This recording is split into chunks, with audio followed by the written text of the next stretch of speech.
పరిరక్షణ ఈ కార్యక్రమం మీద ప్రపంచ వ్యాప్తంగా అనేక కార్యక్రమాలు జరుగుతూ ఉన్నాయి.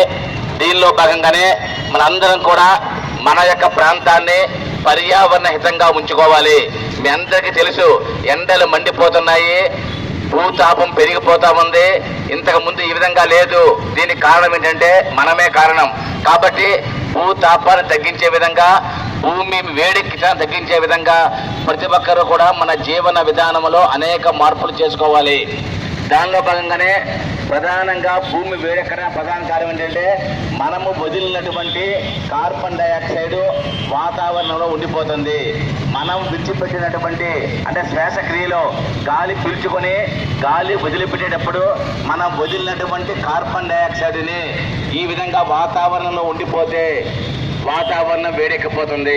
కాబట్టి మనము విడిచిపెట్టినటువంటి గాలిని అంటే కార్బన్ డైఆక్సైడ్ని పీల్చుకోవడానికి చెట్లు ఉండాలి. చెట్లు ఉంటే కనుక ఆ కార్బన్ డైఆక్సైడ్ పీల్చుకుంటాయి. కాబట్టి భూమి వేడెక్కకుండా ఉంటుంది. కాబట్టి తప్పనిసరిగా చెట్లను పెంచే కార్యక్రమంలో ప్రతి ఒక్కరూ పాల్గొవాలి. రెండోది మీ అందరికీ తెలుసు, చెత్తని కనుక ఎక్కడ పడితే పడేస్తే కనుక చెత్త కనుక తగలబెడితే కనుక మన యొక్క వాయు కాలుష్యం ఏర్పడి భూమి యొక్క వేడెక్కుతా ఉంది, వాతావరణం మారిపోతా ఉంది. కాబట్టి చెత్తని తడి చెత్తగా పొడి చెత్తగా విడదీసి ఇవ్వాలి.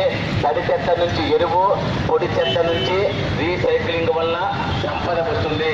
కాబట్టి తడి చెత్తగా పొడి చెత్తగా ఇవ్వాలి. రెండు పొట్టల విధానం మనందరికీ కూడా ఒక జీవన సోపానం కావాలి. అదేవిధంగా మనకు తెలుసు, ప్రతి ఒక్కరు కూడా ఈ రోజున ట్రాక్టర్లు, కార్లు, రైలు అన్ని వచ్చినాయి.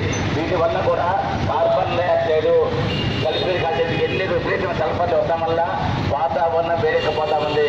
సాధ్యమైనంత వరకు కూడా వాతావరణం వేడెక్కకుండా ఉండాలంటే ఈ యొక్క వెహికల్స్ తగ్గించాలి, సాధ్యమని తగ్గించుకోవాలి.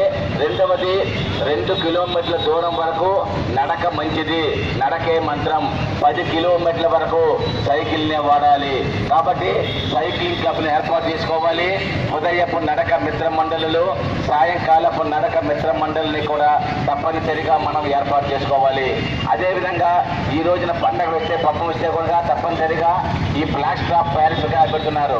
ముఖ్యంగా వినాయక చవితికి మట్టి విగ్రహాల స్థానంలో ప్లాస్టర్ ఆఫ్ ప్యారిస్ విగ్రహాలు రావడం వల్ల వాటిని నదుల్లో నీళ్ళల్లో వేయడం వల్ల మొత్తం నదుల్లో ఉండేటువంటి పర్యావరణం పాడైపోవడము, జీవులు చనిపోయి జరుగుతుంది. కాబట్టి వాటి స్థానంలో మట్టి ఒక్క విగ్రహాలనే వాడాలి.